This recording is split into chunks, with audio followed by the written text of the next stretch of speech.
আজকে আপনাদের দেখাবো 2026 সালের নতুন নিয়মে কিভাবে টেলিগ্রাম চ্যানেল ক্রিয়েট করা যায়। তো চলুন ভিডিও শুরু করা যাক। তো প্রথমেই চলে আসবেন আপনাদের টেলিগ্রাম অ্যাকাউন্টে। আর আপনাদের যদি টেলিগ্রাম অ্যাকাউন্ট খোলা না থাকে তাহলে প্লে স্টোর থেকে টেলিগ্রাম ইনস্টল করে একটা নাম্বার দিয়ে সাইন আপ করে নেবেন। খুব সিম্পল।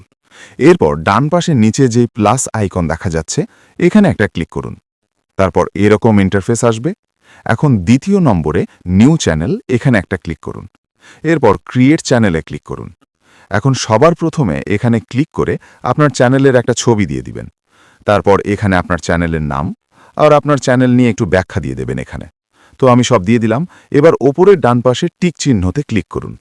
এখন আপনি যদি চান আপনার চ্যানেল যে কেউ সার্চ করে খুঁজে পাক তাহলে এখানে পাবলিক চ্যানেল সিলেক্ট করা আছে, এটাই থাকবে। আর যদি চান আপনার চ্যানেল কেউ সার্চ করে খুঁজে পাবে না, শুধু আপনি যাদের লিংক দিবেন তারাই জয়েন হতে পারবে, তাহলে প্রাইভেট চ্যানেল এখানে টিক দিবেন। এখানে আপনার চ্যানেলের একটা ইউজার নেম দিবেন, যেটা সার্চ করলে আপনাকে খুঁজে পাওয়া যাবে। তো আমি আমার চ্যানেলের নামটাই ইউজার নেম হিসেবে দিয়ে দিলাম। আপনারাও আপনাদের পছন্দ মতন দিয়ে দিবেন। এরপর আবার ওপরে টিক চিহ্নতে ক্লিক করুন। ব্যাস, আমাদের চ্যানেল খোলা প্রাথমিকভাবে শেষ। এখন ওপরে বাম পাশে অ্যারো আইকনে ক্লিক করুন। আরেকবার ক্লিক করুন। এখন আমরা যে চ্যানেলটি তৈরি করলাম এটা সবার উপরে শো করছে। তো চ্যানেলে একটি ক্লিক করুন। এখন সবার উপরে আমাদের চ্যানেলের নাম দেখা যাচ্ছে, ওখানে একটি ক্লিক করুন।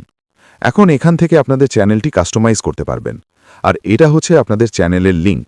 এই লিংক যদি কপি করে শেয়ার করতে চান তাহলে লিংকের উপর একটা ক্লিক করুন। তারপর নিচে কপি লিংকে একটা ক্লিক করলে লিংকটি কপি হয়ে যাবে। এখন নিচে চ্যানেল সেটিংয়ে ক্লিক করে আপনার চ্যানেলটি ইচ্ছা মতো কাস্টমাইজ করতে পারেন। তো ভিডিওটি এখানেই শেষ করছি। আপনাদের কোনো প্রশ্ন থাকলে অবশ্যই কমেন্টে জানাবেন। ধন্যবাদ।